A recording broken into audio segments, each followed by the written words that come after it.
अन्याय या अत्याचार होता है या उन्हें किसी भी तरह से, चाहे जाति के नाम पर या धर्म के नाम पर या और किसी भी कारण से उन्हें मुख्य धारा से काटकर अलग रखा जाता है, उनको बराबर सम्मान नहीं मिलता,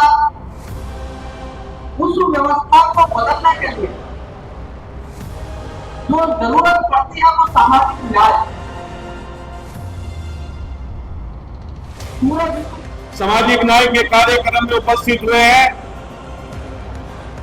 मैं राष्ट्रीय लोकदल का छोटा सा एक कार्यकर्ता होने के नाते आपको 2-3 बातें बतानी चाहता हूं। आपने भारत के पूर्व प्रधानमंत्री स्वर्गीय चौधरी चरण सिंह जी के बारे में आप भली भांति परिचित होंगे, जो गांव से चलकर इस देश की सबसे बड़ी गद्दी पर पहुंचने का काम एक किसान कमेरा वर्ग के बेटे ने किया और इस देश के गरीब, अति पिछड़ा, अल्पसंख्यक हर समाज के व्यक्ति को जोड़कर एक पार्टी बनाकर इस देश के अंदर अपना स्थान बनाने का काम किया। उस शख्स का नाम अगर था तो स्वर्गीय चौधरी चरण सिंह जी थे। स्वर्गीय चौधरी चरण सिंह जी एक विचारधारा थी। उन्होंने जब जब भी उनको ताकत मिली तो उन्होंने इस देश के कानून को बदलने का काम किया।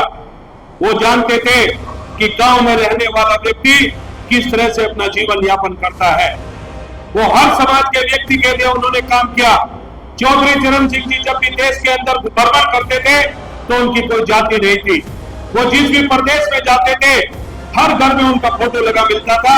उस शख्स का नाम था स्वर्गीय चौधरी चरण सिंह। आज उसी पार्टी को हमारे नेता, राष्ट्रीय लोकदल के राष्ट्रीय अध्यक्ष, भारत सरकार में केंद्रीय मंत्री जयंत चौधरी जी आगे बढ़ाने का काम कर रहे हैं।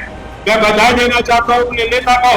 उन्होंने बाबूराम प्रजापति को उत्तर प्रदेश कार्य समिति का सदस्य बनाकर उनको आगे बढ़ाने का काम किया। मैं सभी लोगों से नोट करना चाहता हूं कि आप बाबूराम प्रजापति के साथ कंधे से कंधा मिलाकर उनको आगे बढ़ाने का काम करेंगे, क्योंकि जब तक कोई समाज अपने समाज के व्यक्ति के साथ पूरी ताकत के साथ खड़ा नहीं हो सकता, उस व्यक्ति को कहीं भी किसी भी दल में ताकत नहीं मिल सकती।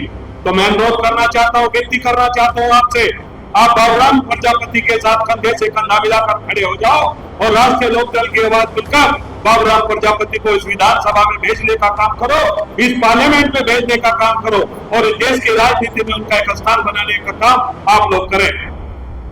हमारे बीच में मेरे भाई बहुत ही निरंतर पार्टी को गति देने का काम करने वाले दिल्ली के प्रभारी प्रबोध कुमार जी भी उपस्थित हैं। मैं देखता रहता हूं, जब भी मैं दिल्ली जाता हूं तो उनसे मेरी अक्सर मुलाकात होती है, फोन पर भी बात होती है।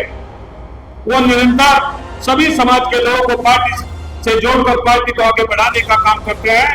मैं सभी से अनुरोध करना चाहता हूं, सभी लोग तालियां बजाकर प्रबोध कुमार जी का भी अभिनंदन और जज्बा करने का काम करेंगे। मैं सभी लोगों का स्टेज पर जितने भी साथी बैठे हैं, जो बाहर से आए हैं, उनका जगमन को भी हार्दिक अभिनंदन करता हूं, स्वागत करता हूं और इन्हीं शब्दों के साथ अपनी वाणी को विराम देता हूं। धन्यवाद। जय हिंद, जय भारत, जय राष्ट्रीय लोकदल।